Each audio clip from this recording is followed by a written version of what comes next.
Hello friends, my name is Azam Masood. Today we'll discuss about a topic McGregor's theory X and theory Y. Friend, this is a topic which we have taken from the project management body of knowledge, PMBOK. And today we'll see this topic with respect to the concepts, to the basis of project management. So, friend, first of all, I just want to inform you that friend, if you are studying project management and you are planning to give exam of PMP, so you will see this topic in the exam of project management. So this is very important that you should know about this topic because you will definitely see this topic in the exam. Also friend, if you are already a professional project manager and working in any organization, so this topic, McGregor's theory X and theory Y, this topic is very important that you must know about professional life of project management. So friend, let's just start. First of all, I would request to please subscribe to my channel and click on the bell option as well so that my new videos can reach to you. So let's just start. Topic is McGregor's theory X and theory Y. Friend, this is a topic which is related to motivation.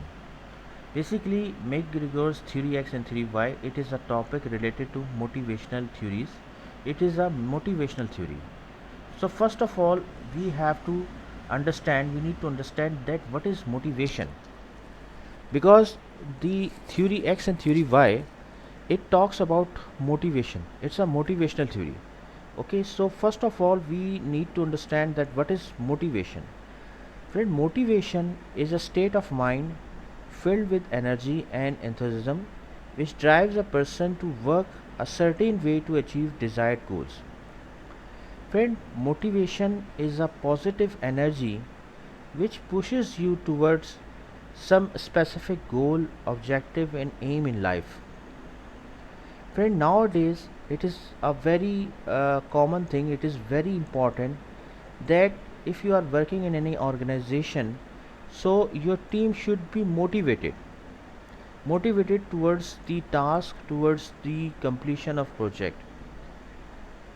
Because friend, if your team is motivated, they will give their 100% to achieve the task. And on the other hand, if the team is demotivated, so that means that they will not give 100% and there will be lots of problem if the team is demotivated. What are the examples of motivation? See friend, uh, if you have ever seen the cricket match, so before starting the match you have seen that the captain of the team talking with the team before starting the match. Actually what he is doing, he is motivating the team towards the achievement of goal, to defeat the opponent team, and he just want to motivate the team. Motivation means the positive energy pushing towards you some specific goals. So it's a positive energy which is needed for you to achieve something. Another example is that friend, if you have ever seen the football match and two teams are playing and the coach which is the coach of the team is standing outside the ground. However, he is so much energetic, he is so much talking, he is so much instructing the team. What actually he is doing, he is motivating the team, he is guiding the team, he is giving the positive energy to the team members, to the players of the team, so that they can fulfill the task, so that they can move towards their goal, objective, and aim of life. So friend, motivation is very important for a team to it basically it's a positive energy which it's a basically positive state of mind which is necessary to achieve the goal. Similarly, you have seen that sometime it happens that a leader who is talking up with their team member, and he talks towards, he moves, he gives positive energy to team member so that they can move towards to achieve some specific goal and objective. So Motivation is a state of mind filled with energy and enthusiasm which drives a person to work a certain way to achieve desired goal. It is very very necessary, friend. Friend, on the other hand, the other side of motivation is demotivation. What does it mean by demotivation?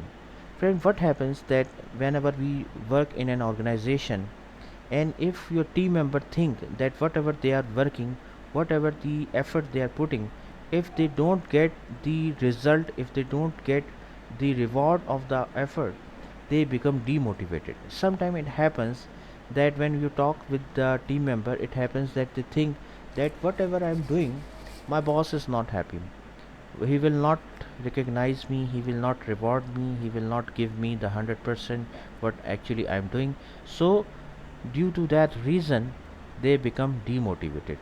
Okay, so friend, there are multiple reasons, there are multiple factors through teams becomes motivated and teams become demotivated.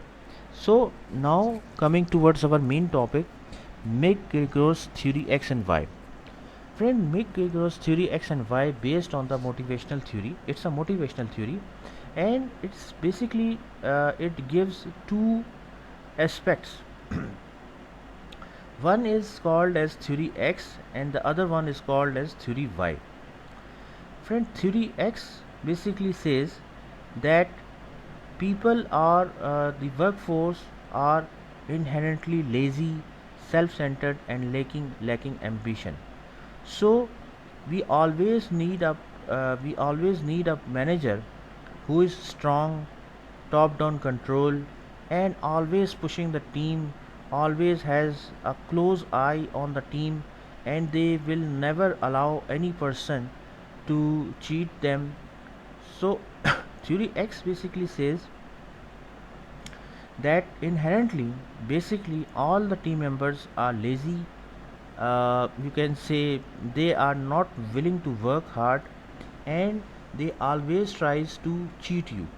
So in that scenario, as per the theory X, the manager should be strong, top down control, and they should have a very close eye on the team member. Okay, because why? Because as per the according to the theory X, the members, the team members, the workers, the workforce is lazy, self-centered, and they don't have any ambition. So due to that reason, the manager of the workforce should be very very strong and should have a close eye on the team member. Friend, this is a very traditional approach, and this theory called as theory X. Now on the other side, there is another theory which is called as theory Y. According to the theory Y, the workforce is responsible, inherently motivated, eager to accept the responsibility. So in that scenario, the manager should have a good leader, and he should create a productive environment around the workforce, because the people are self motivated, they want to accept the responsibility, they want to deliver the things.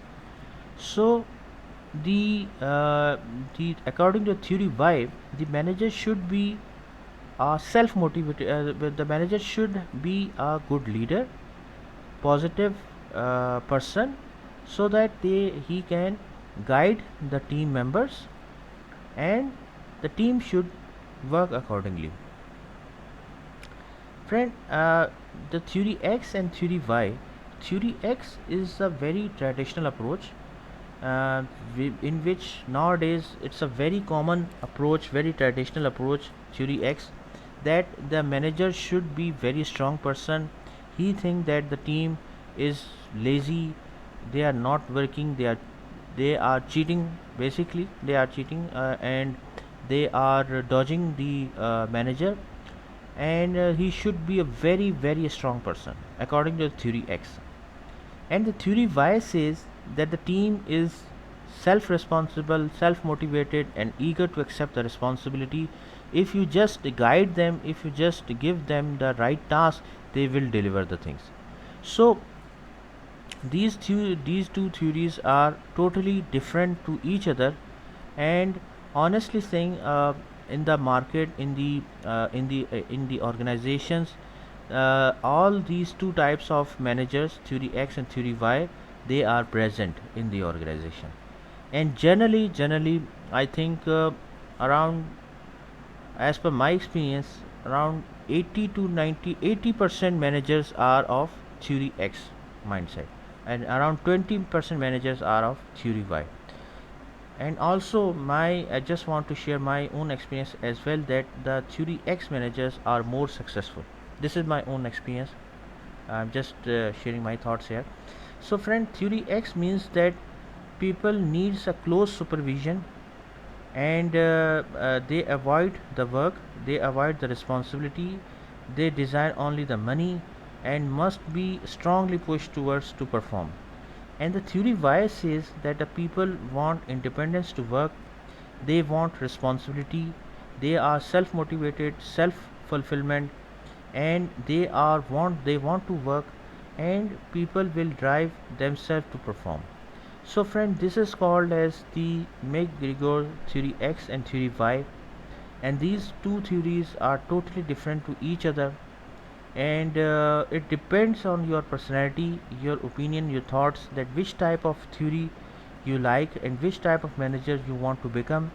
However friend, uh, my own concept and my own thought is that the theory X is more successful, and these types of manager who works on this concept, on this theory, theory X, I think they are more successful and they are more competent. So friend, that's all from my side. I hope you like this video. If you like, please share it with your friends and colleagues, and thanks a lot for your time. And that's all from my side. Thank you.